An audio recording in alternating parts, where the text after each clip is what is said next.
Yan ang tanong lagi sa aking isipan, na tuwing gabi ika'y aking napapanaginipan.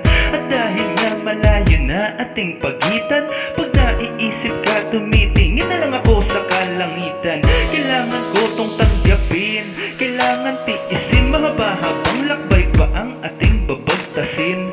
Lahat naman ng to'y pilit kakayanin, itong sakripisyo ay para naman sa kinabukasan natin. Kaya't sana'y pagbigyan ng aking hiling, naway ang pagtingin wag nang sa iba pa ipaling. Siguradong maraming tukso na sa atin darating. Tiwala lang at lahat ng pangako ko ay aking tutuparin. At ang palagi laman ng dasal ko, pangalan mo at ang maayos na kalusugan mo.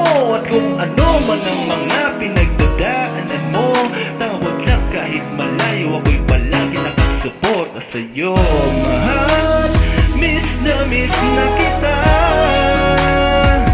at kahit nasan ka man, lagi mong tatandaan na mahal kita.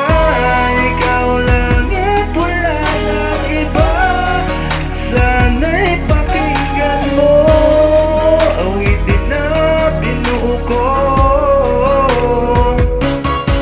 Nararanasang kalungkutan ko araw-araw, may patutunguan naman to balang araw. Sabi nga rin nila ay tiis-tiis lang araw, kahit anong bagyo pa sisikat pa rin ang araw. At kahit pa na dumating sa panahong nandyan ang tukso, di ka na dapat pang mga badahil, ikaw lamang ang bugso ng aking puso at aking isip. Kaya isa puso at isa isip, lang ang iba pang nasa isip ko. Aming puso malabong mapaghiwalay, ang pag-aaway na ano man ang sanhi, wala yan sa mga nagsasabing kami maghihiwalay. Andito ang patunay, may forever, walang hiwalayan. Kaya't sinasabi na itaga mo sa bato, pangako di mo papako, kilay ibaba mo. Kahit dumating pa sa punto na sa pagtaba mo, ako pa rin ang kasama mo hanggang pagtanda mo. Tanda mo.